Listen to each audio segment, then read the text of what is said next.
jërëjëf mbokk yi ñuy seetaan ci jàmbaar news mbokk yi nuyu nañ leen am kontaante ak mbégte comme niñ leen koy defalee saa su ne bu ñu nee ñu ngi jàmm gën sa xel day dem ci lu bare sa xel dina dem ci Liss Ndiago waaye sa xel dina dem ci Siteu sa xel dina dem ci Laurent Ndiago tey nag lu wolof naan lu def di waxul lu ay di njàmbat Liss Ndiago barki démb dafa bëre Pokola fële ci arène nationale mu nekk bis boo xamante ne képp kuy amateuru làmb tey kontaan nga ci ñaari xale yi li ko waral mooy jom bi ñu wane fulla bi ñu wane ak njàmbaar bi ñu wane ba yàlla suñu borom may kii di ndam nga xamante ne mooy Pokola Baldé ñu koy félicité bu baax di encourager Liss di ko wax ne moom démérité wul parce que wane na lépp loo xamante ne moom la ñu war a wane. tey nag ma dalal koo xamante ne mooy ménageru Liss Ndiago muy Aline Gueye nag keroog ci làmb ja dafa mel ni xolam neexul wala bégul ci verdict bi nga xamante ne arbitre yi joxe nañ ko ginnaaw loolu dañ koy nuyu bàyyi ko mu nuyu mbokk internet su ko defee ñu wéyal waxtaan wi grand Aline ñu ngi lay nuyu baax di la siyaar. waaw mais maa ngi leen di fay di nuyu waa jàmbaar news yëpp di nuyu axlu làmb parce que yow sa site àdduna bi yëpp ñu ngi koy seetaan di rafetlu aussi liggéey bi di kontaan ba nga ñëwee sama gox parce que fii nga toog tey maa ngi fi ñëw en 1968 ba ñuy toog si fii boobu man daanaka ñaareel dong la am ñetti kër fi nekkoon muy sama kër papa kër Pa Ousseynou Wade ak kër Mbaye Seck boobu ñu ngi jógee Fann résidence ñëw dëkk si fii boobu yàgg na daal dafa naa ne maa sos quartier bi quartier jàmm gën moom mënoo ko wax te waxoo Aline Gueye. man de mosuma yaakaar ne jàmm gën nga dëkk. waaw c'est vrai que nag man fii laa yaroo fii laa màggee fii laa footballé fii laa toja mbapat te tey nga dégg loo musul dégg ci man ci làmb parce que yàlla def na nag jaar naa tuuti ci làmb mbapat na te bu may mbapat dafa naa ne fii Balla Gaye numéro 1 yàlla na ko yàlla yërëm ndeysaan tëgg na mbapatam mais def naa mbapatam lu mu fa mas tëgg bu ma fa jaaree juro maa koy jël ba ndeysaan ni ba ma fay mujj bëre am mbasin bu ñu fa tegoon mbasin boobu maa ko jël te jamono yooyu lay Tyson commencé ñëw ci làmb jour boobu moo gagné saako ceeb bi moom it ndeysaan li ma lay wax nag c'était en 89 ma tëgg si koñ bi tey boo jàddoon nii am na benn koñ bu nekk fii ma tëgg fa benn mbapat man ak sama benn grand bu ñu naan grand boole ndeysaan moom it dafa wàññeeku yàlla na ko yàlla xare àjjana jour boobu la dégool papaay Boy Niang bëre ak Tyson c'est sama mbapat man. sa mbapat lañ bëree. fii lañ bëree boo jàddee nii moom la bayal bi. dégool ak Boy Niang. dégool papaay Boy Niang. papaay Boy Niang. xam nga kër maamu Boy Niang mooy fu oto bu lay taxaw na le oto bee ngay seet na le boo ko dépassé. kër premier kër deuxième kër mooy këram maamu Boy Niang dégool foofu mooy seen kër foofu la nekkoon mbapat bi bu mu jotee Tyson boobu xale la mi ngi soog a ñëw ci làmb may organiser mbapat mu ñëw ànd ak benn waay bu ñu naan Ndongo Mbaye moom it dégg naa wàññeeku na yal na ko yàlla xare aljana boobu Tyson bu muy bëree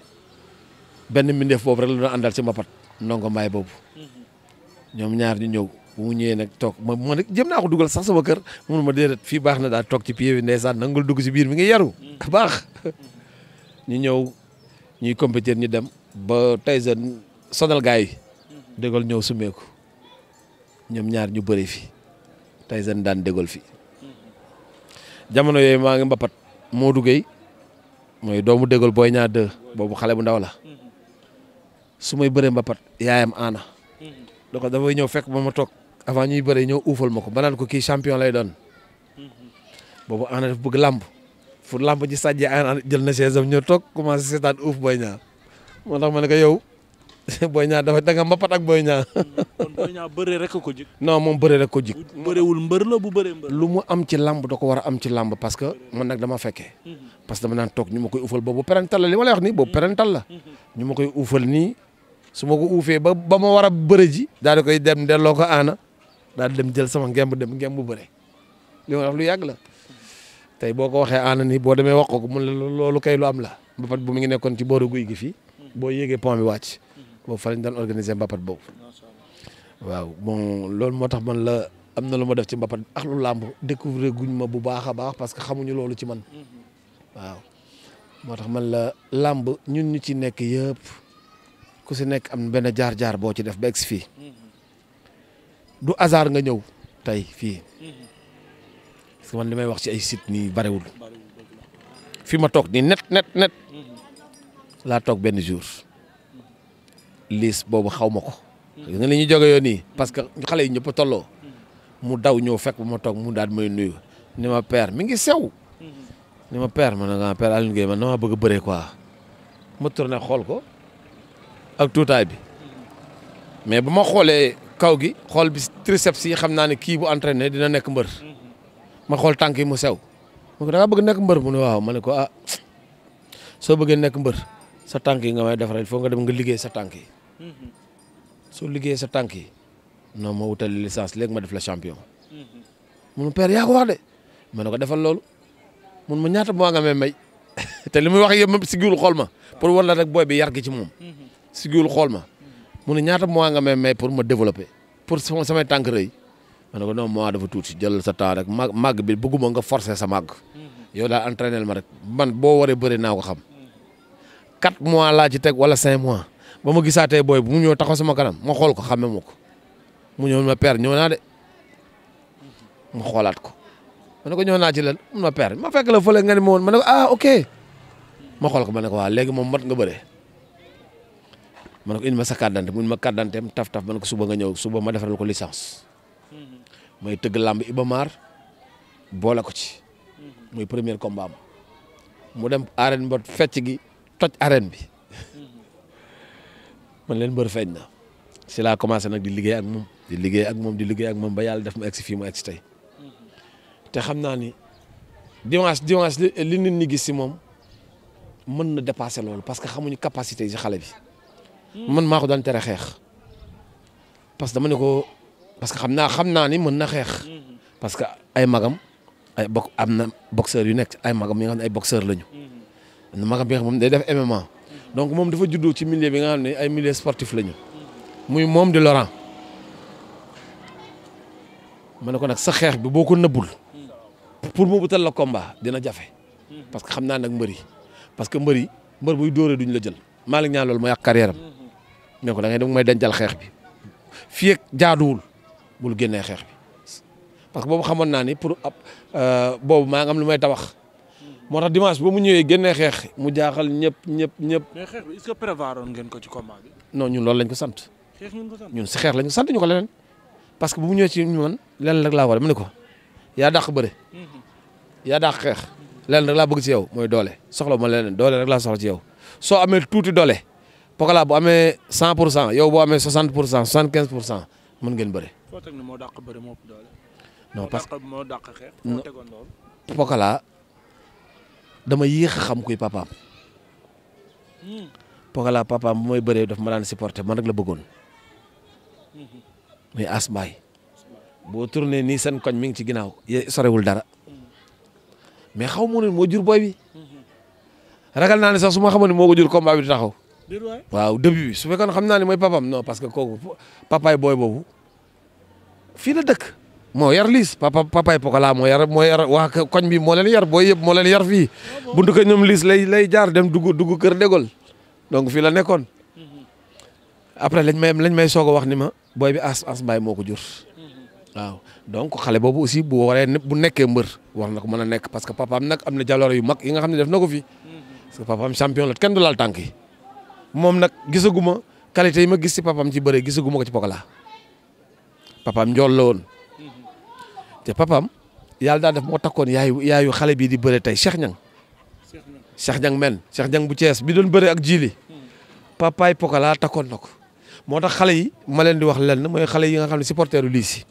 gis nañu Cheikh Niang mu taxaw ak Pokola nekk ci Pokola ñu bëgg ko mere bu ñu ko mere parce que c'est très normal mu taxaw fa parce que papaay Pokola moo nekkoon jëkkëru yaayu Cheikh Niang baayam la donc kon ay mag ak rakk lañu te dara dafa fort c'est très normal c'est vrai que moo yar liis si koñ bi la nekk ak ñoom mais nag gën a jógee gën a yaay donc xale yi nañu comprendre xamuñu loolu parce que fekk wuñu démb moo donc bu ñu gisee Cheikh Niang si loolu dinañ mer mais nañu xam ni papa yi Pokola dafa takkoon yaayu Cheikh Niang loolu moom moo tax donc jàppal ni Cheikh Niang ak Pokola ay mag ak rakk lañu c'est très normal Cheikh Niang taxaw foofu bon loolu ak lu làmb xëy na ñu bare xamuñu ko woon te xamuñu woon taxawaayu booy bi foofu côté boobu loolu la woon. macha allah ci révélation yu am solo yooyu nga indi mais dañuy ñëw nag ci combat bi parce que dugg nañ ci digg géew bi Liss Ndiago Pokola arbitre bi sifflé nañ ñoom ñaar xeex nañ dem nañ ba benn moment kaawo am Pokola dóor Liss Ndiago mu daanu ñu dem ba ci biir action bi tamit ñu gisaat beneen action boo xam ne Liss Ndiago dafa caxabal Pokola mu daanu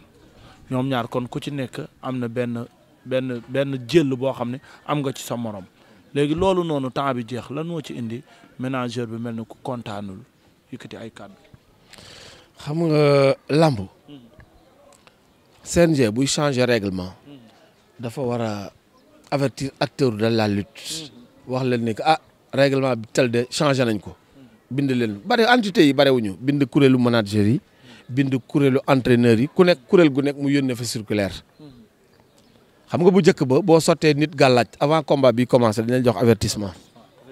balaa dañ la koy jox nombre de sotti boo sotti nit ki rek dañ la koy jox avertissement bu toll noonu mais ndekete dañ ko changé ci combat Balla Gaye ak Gris Bordeaux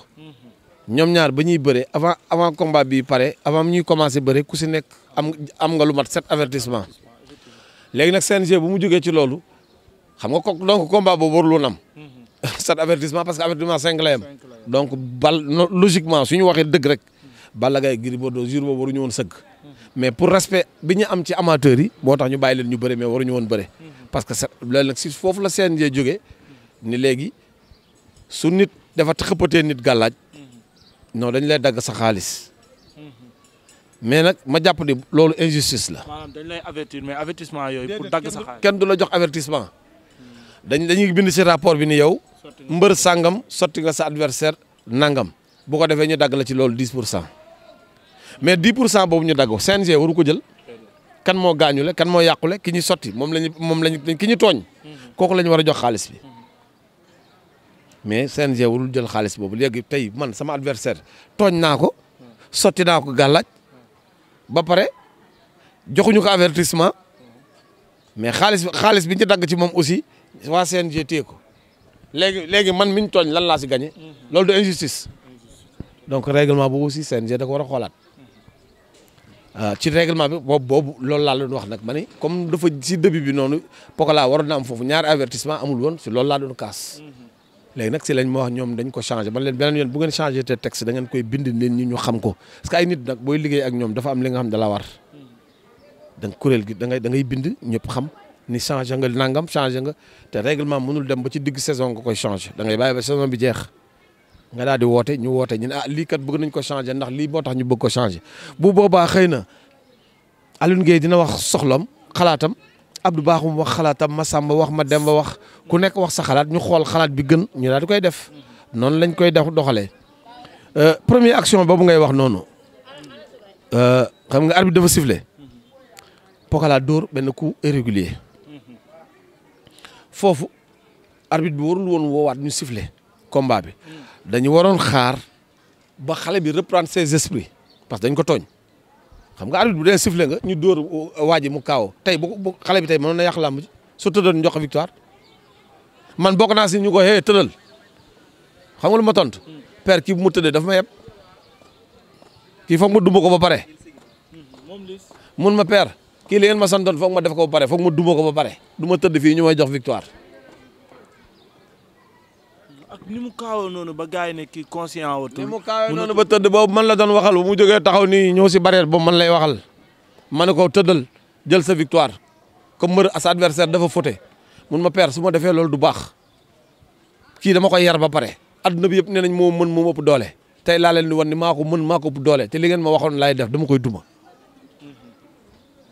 mais instant boobu arbitre bi mayul temps de récupération xale bi. te mbër bu dee dañ ko tooñ mu jël kaawa da nga koy bàyyi ba mu reprendre ses esprits ba pare ba nga laaj ko ne c'est bon muy la waaw c'est bon nga soog kon ne mais dañ ko wax rek ni ko acca moo tax donc si loolu lañ ko reculer loo ñun tamit pour mu reprendre ses esprits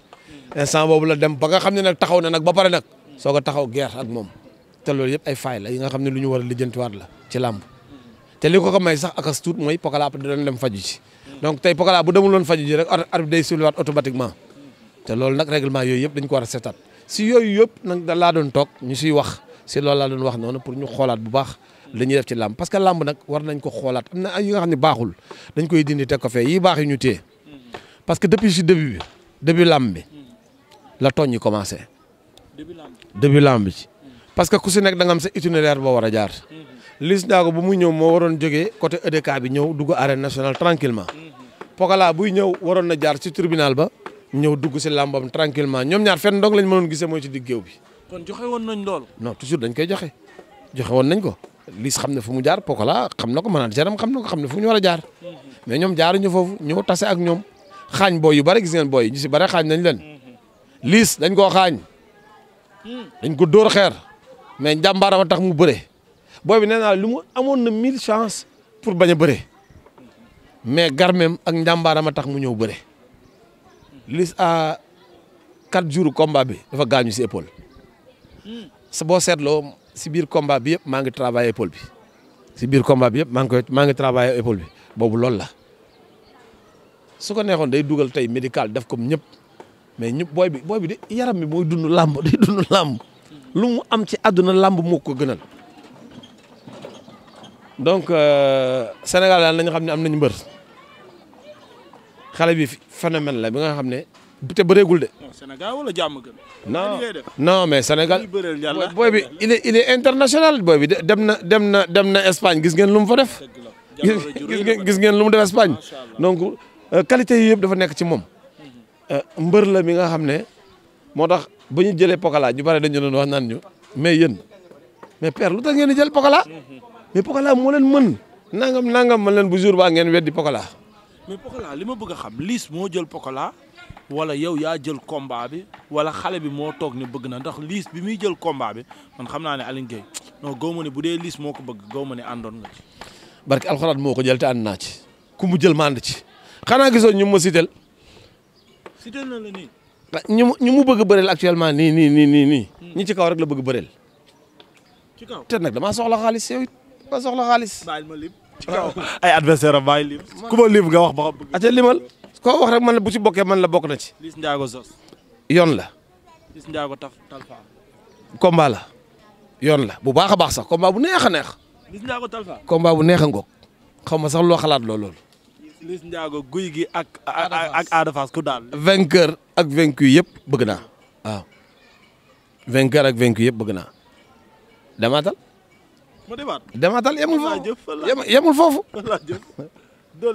mais mag ñi di waaj a génn nii ci làmb ji ëmma mi ta ñëpp koy du ngeen ma ko jox. non déet ëmma seen mi daan bërki démb Sa Thiès am ci ndab lu rëy. nga koo jël non mais yow it ëmma tey mbër bu bëree ci làmb. ay adversaire xaar ma wax la leen non xaar ma wax la leen. Samba Xoyaan xaar ma wax la leen. démb ngoom ak démb ngoom. loolu nag moo tax ma bëgg bëre ak moom kooku ku bëre ci làmb ba làmb ja jeex te bëre woo ak Eumeu Sène bëre woo kenn kooku mooy làmb Balla Gaye mooy làmb Modou Lo mooy làmb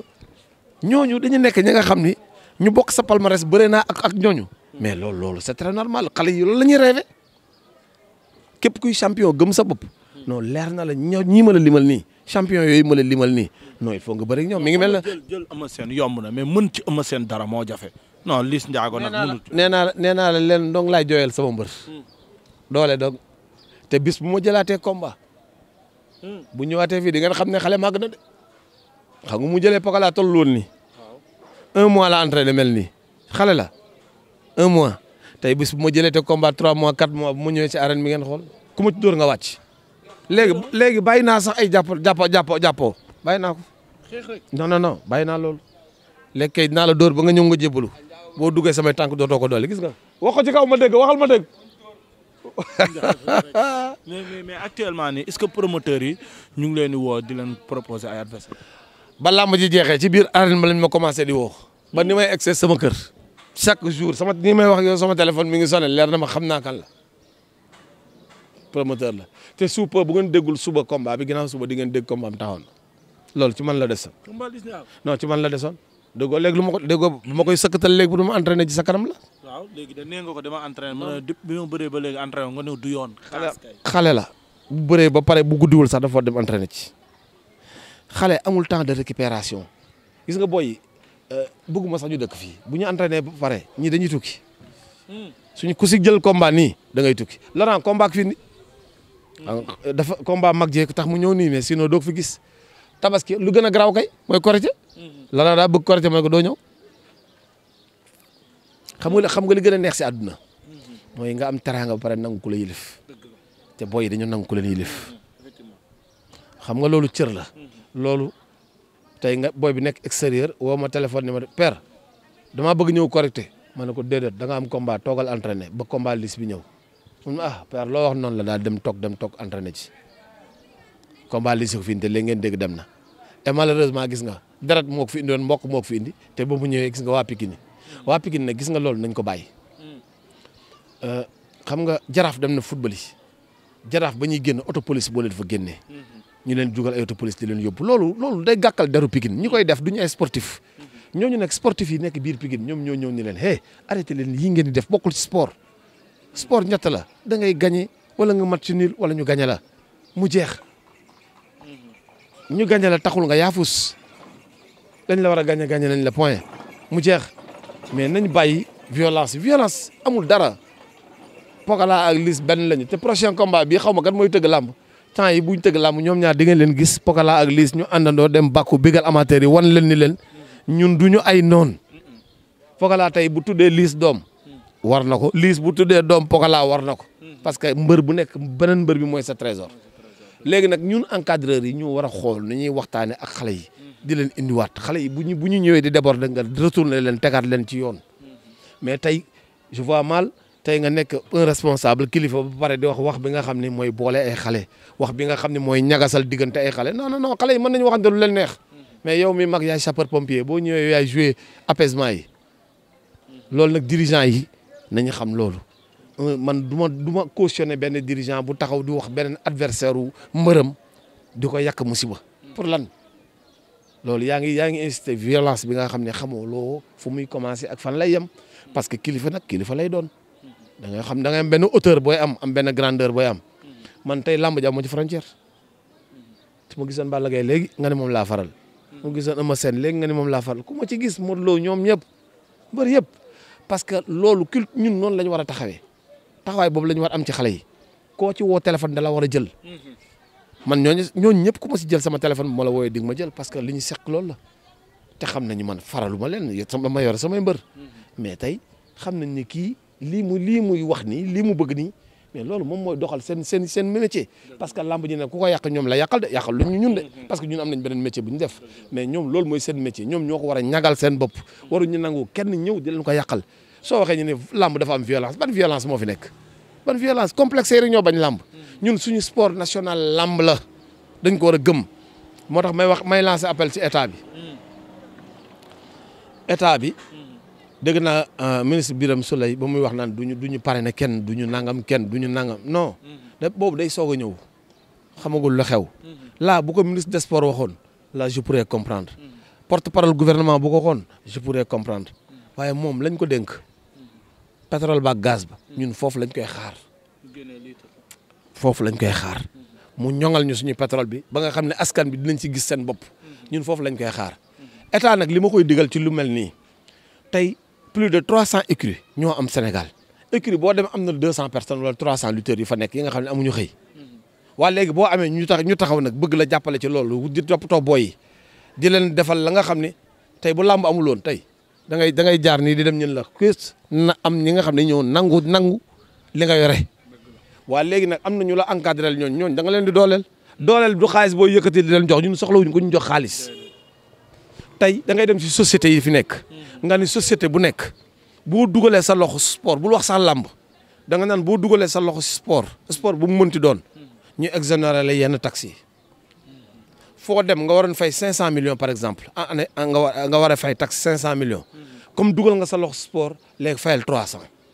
mais kon société yëpp ñooy daw ñi bëgg football dem ci football ñi bëgg làmb dem ci làmb ku nekk li nga bëgg nga dem ci loolu bu ko defee dërëmu état bi gën a ndaw mais dootul dugg ci sport. ñooñu ñëpp ay njabootu état lañu. njabootu état lañu bu boobaa kay suñu ministre bi ñaawul bii taxaw fee di wax naan ay bañ na ku mu pare rek ay nangam bu boobaat moom dina xam ne ñun soxlawuñu xaalisam. ñoom ñoo war a xool nañu recevoir acteuru làmb yi toog ak ñoom borom bopp yi nag laa wax. ñu recevoir borom bopp yi toog ak ñoom ñu wax leen lan mooy tax mu dox te duñu soxla dërëmu état soxlawuñ ko làmb mën na dox. suñu sport national suñu culture la tey li may xaar tey si état bi tey ñu ne làmbkat ñun bañ ñëwee Sénégal rek lañ koy defee bëri dóor Sénégal rek lañ koy pratiquer non ñun dinañ fexe ba ñu pratiquer ko beneen dëkk à l'étranger. Jeux olympiques ñëw ñu gis fa bëri dóor. ñu ne waa lii fu mu saxee ko ñu ne Sénégal mais adduna noonu lay doxee waaye ñun tubaab bi rek la ñu rey lu tubaab bi def ñun ñu dem fekk leen si ñun lu ñu créé tubaab bi du ñu si fekk si complexe weesu na loolu il faut ñu xoolaat suñu bopp. macha allah léegi damay ñëw ci